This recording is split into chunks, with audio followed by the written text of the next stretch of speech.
नमस्कार, good morning. एक बार फिर से स्वागत करता हूं दोस्तों आपका इस YouTube चैनल शुभ एजुकेशन पर।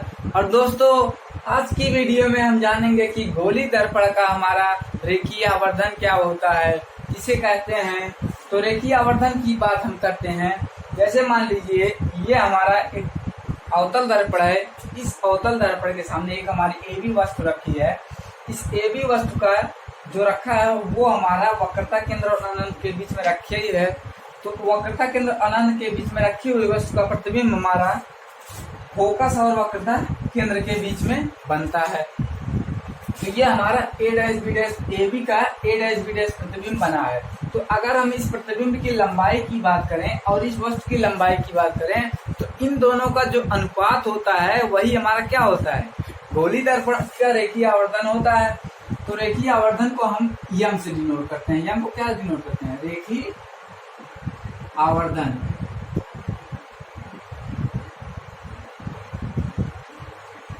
तो रेखीय आवर्धन को यम से डिनोट करते हैं। तो यम बराबर हम कह सकते हैं कि प्रतिबिंब की लंबाई को हम आई से डिनोट करते हैं, आई अपान वस्तु की लंबाई ओ। इसी का जो रेशियो होता है उसी को हम क्या कहते हैं, रेखीय आवर्धन कहते हैं। तो आई क्या है, प्रतिबिंब की लंबाई,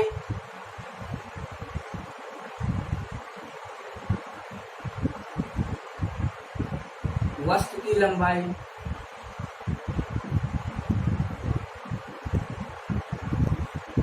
यानी लेंथ ऑफ ऑब्जेक्ट, यानी जो इमेज की लंबाई है और जो हमारी ऑब्जेक्ट की लंबाई है उसी का जो रेशियो है उसी को हम रेखीय आवर्धन कहते हैं। या एक डिफिनीशन और यहाँ से यम बराबर का हो सकता है कि जो हमारी ये प्रतिबिंब की जो दूरी है और वस्तु की जो दूरी दर्पण से है उसका जो हमारा रेशियो होता है उसको हम क्या कहते हैं, रेखीय आवर्धन कह सकते हैं। तो यहाँ से हम कह सकते हैं यम बराबर V अपान U। अगर इन दोनों समीकरण की हम बात करें तो यहाँ से हमारा निकलेगा क्या, V अपान या I अपान O बराबर V अपान U। इन दोनों समीकरण की अगर हम तुलना करें, यहाँ क्या है, प्रतिबिंब की दूरी है,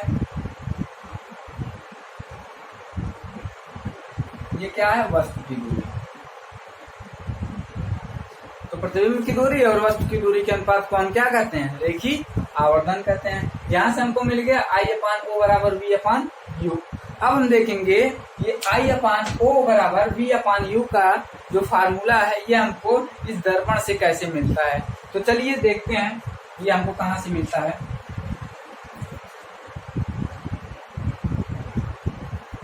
चलिए अब देखिए, अगर हम बात करें यहाँ से इस त्रिभुज की ABP की बात करें, त्रिभुज ABP तथा त्रिभुज इस A'B'P की बात करें, A'B'P में, इसमें अगर हम देखें तो इसमें हमारा क्या हो जाएगा, ये हमारा जो कोण है एंगल 90 डिग्री और ये भी क्या है 90 डिग्री। तो हम कह सकते हैं एंगल ABP बराबर एंगल A'B'P क्या है, लंब के कारण। अच्छा, अब यहाँ से हमारी जो ये किरण आ रही है वो दर्पण से टकराने के पश्चात लौट रही है। तो ये जो हमारा कोण है ये हमारा विलंब हो गया, ये आपतित किरण हो गई, ये क्या हो गई, परावर्तित किरण। तो यहाँ से ये कोण हमारा आपतन कोण हो गया, ये हमारा परावर्तन कोण हो गया। तो आपतन कोण परावर्तन कोण के बराबर होते हैं। तो यहाँ से हम कह सकते हैं एंगल APB बराबर एंगल A'Pb। ये क्या है, परावर्तन के नियमानुसार है।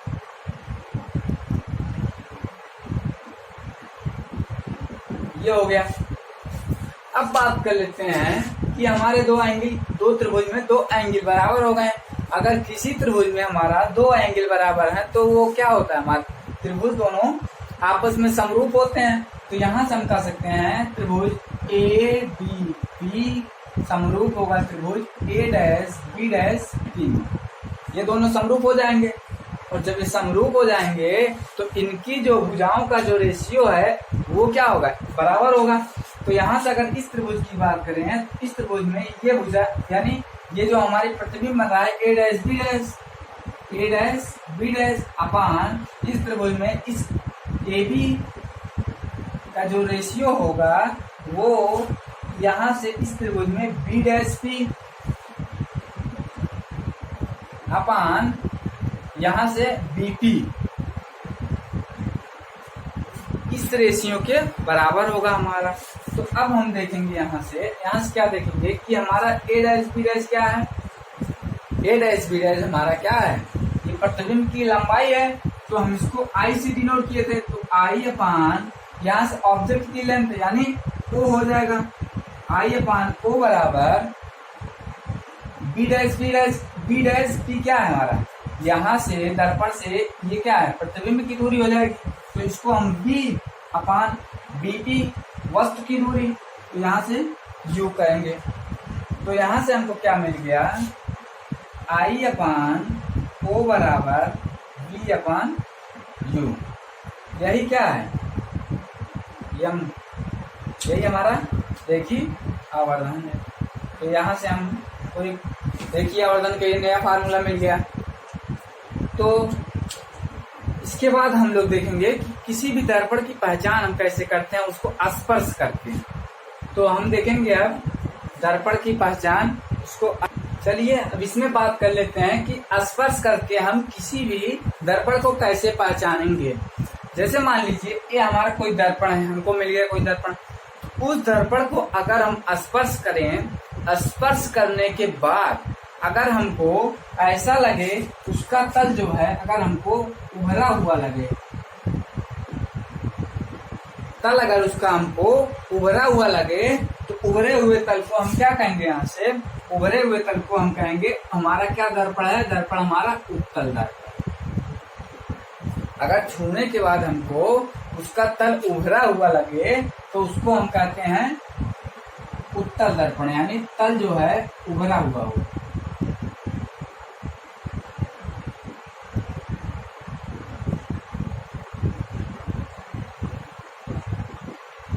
यानी जब हम किसी दर्पण को स्पर्श करेंगे, अगर उसका तल हमको उभरा हुआ प्रतीत हो तो वो हमारा उत्तल दर्पण होगा, पहला पॉइंट। दूसरा पॉइंट क्या होगा, किसी दर्पण को अगर हम स्पर्श करें, अगर उसका तल दबा हुआ प्रतीत हो तो वो हमारा अवतल दर्पण होगा। तो तल जो है दबा हुआ,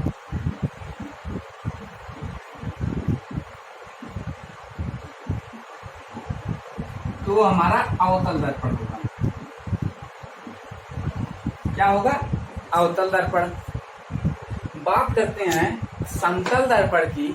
तो समतल दर्पण अगर हमारा स्पर्श करने के बाद कोई इफेक्ट न पड़े, यानी हमको एकदम सीधा प्लेन लगे, तो वो हमारा क्या होगा, समतल दर्पण। यानी अगर स्पर्श करने के बाद पूरा एकदम समतल हो तो उसको हम क्या कहते हैं, समतल दर्पण। तल अगर समतल हो तो हम उसको समतल दर्पण कहते हैं। इसके बाद हम देखेंगे कि दर्पण का उपयोग कहाँ कहाँ होता है हमारे। तो चलिए इसके बाद हम देखेंगे दर्पण का उपयोग। चलिए देखते हैं दर्पण का उपयोग। अच्छा, उपयोग जानने से पहले हम दर्पण का प्रतिबिंब द्वारा उसकी पहचान अगर हम जान लें, पहले जानेंगे। दर्पण का जैसे मान लीजिए कोई हमारा दर्पण है, इस दर्पण के पास अगर हम कोई वस्तु रखें, रख कर इसको दूर अगर लेकर जाएं, इसको अगर दूर लेकर जाएं, तो अगर जो हमारा प्रतिबिंब छोटा बन रहा है, क्या है, अगर प्रतिबिंब छोटा बना है तो हमारा क्या होगा, उत्तल दर्पण होगा। क्या होगा, उत्तल दर्पण होगा। तो अगर इसमें क्या होगा, प्रतिबिंब हमारा छोटा बने, जैसे किसी दर्पण के पास कोई वस्तु रखें और उस वस्तु को हम थोड़ा उससे दूर लेकर जाएं, अगर हमारा जो इमेज बनेगा, इमेज हमारा अगर स्मॉल साइज यानी छोटे साइज में बनेगा तो वो हमारा उत्तल दर्पण होगा। और अगर इमेज हमारा बड़ा साइज में बने, यानी अगर इमेज हमारा बड़ा बने तो क्या होगा, अवतल दर्पण, अवतल दर्पण होगा। अब बात करें समतल दर्पण के लिए। समतल दर्पण हमारा इमेज के ऊपर कोई इफेक्ट नहीं पड़ता। अगर कोई इमेज में कोई परिवर्तन नहीं है, हो रहा है, ना तो छोटा ना तो बड़ा, तो जान लीजिए वो हमारा दर्पण क्या है, समतल दर्पण है। अब बात करते हैं कि उसके उपयोग के बारे में, दर्पण के उपयोग के बारे में।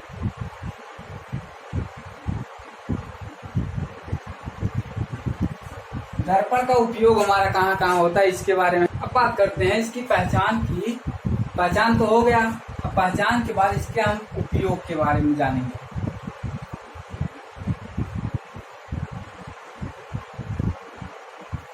उपयोग क्या है, तो उत्तल दर्पण जो हमारा होता है, उत्तल दर्पण अगर हम कहीं पर लगाएंगे तो बड़े क्षेत्र का क्या प्रतिबिंब जो हमारा छोटे में बना देता है, छोटे आकार में। जैसे हमारा कोई बड़ा क्षेत्र है तो उसका प्रतिबिंब क्या बना देता है, छोटे आकार में। जैसे आप देखे होंगे जो हमारे चालक होते हैं, बस ड्राइवर, ट्रक ड्राइवर, उनके सीट के बगल में जो दर्पण लगा होता है पीछे का प्रतिबिंब देखने के लिए, वहां पर हमारा उत्तल दर्पण का उपयोग किया जाता है। यानी पीछे का जो बैकग्राउंड है, पीछे का जो एक बड़ा क्षेत्र है, उस बड़े क्षेत्र का प्रतिबिंब उस छोटे से दर्पण में हमारा क्या होता है, बन जाता है। तो वही हम यहाँ पर कह रहे हैं कि मोटर ट्रक बसों के चालकों के सीट के बगल में हमारा क्या, उत्तल दर्पण का उपयोग किया जाता है।